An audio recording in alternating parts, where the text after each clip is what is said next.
Vivre avec une affection au cœur n'empêche pas ce dernier de vibrer. Depuis ses 12 ans, Kimberly Bloss souffre d'une cardiomyopathie hypertrophique, CMH, une maladie héréditaire qui provoque l'épaississement du muscle cardiaque et aboutit à l'arrêt de celui-ci. À 18 ans, comme souvent après l'adolescence et ses bouleversements physiologiques, l'hypertrophie a accéléré son rythme. Les médecins étaient donc formels, il fallait enclencher le processus d'une greffe du cœur, car plusieurs années sont généralement nécessaires pour trouver un donneur compatible, explique la jeune femme. 3 ans passent ainsi sans qu'aucune compatibilité ne soit identifiée. 3 ans pendant lesquels son cœur se met, malgré tout, à battre plus fort. Pour Anthony Woods, un jeune homme de son âge, assistant pédagogique comme elle, dont elle tombe éperdument amoureuse.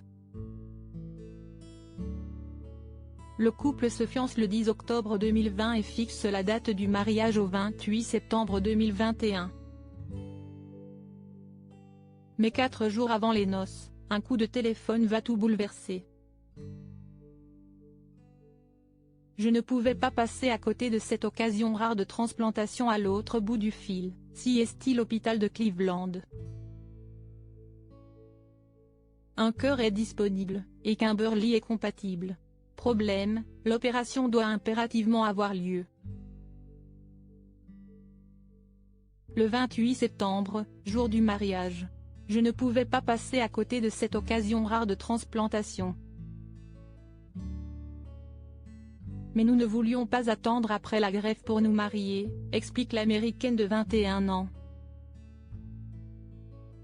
Notre tour décide alors d'annuler la grande cérémonie, mais de se marier tout de même en petit comité avant la transplantation. Grâce à une réorganisation express, le jour J, ils se sont unis le plus simplement du monde à l'église où ils avaient prévu leurs noces. Ce n'était pas le mariage de nos rêves, mais c'était quand même parfait. Kimberly portait une petite robe blanche ciselée de dentelle et Anthony, un bermuda et une chemise manche courte sans chichi. Ils ont ensuite sauté dans leur voiture afin de rejoindre Cleveland. Tout était si précipité, se souvient Kimberly. Ce n'était pas le mariage de nos rêves, mais c'était quand même parfait. Après 5 heures de route, les amoureux arrivent à l'hôpital vers 22 heures. L'opération, qui a réussi, a duré 6 heures.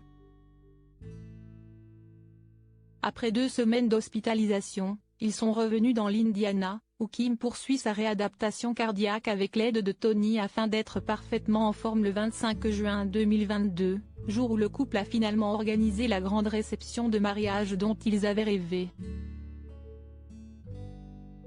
La greffe m'a donné une nouvelle chance de vivre une vie normale, et j'en suis extrêmement reconnaissante, confie la jeune mariée. Je regarde désormais la vie différemment. Pour moi, il n'y a plus de limites.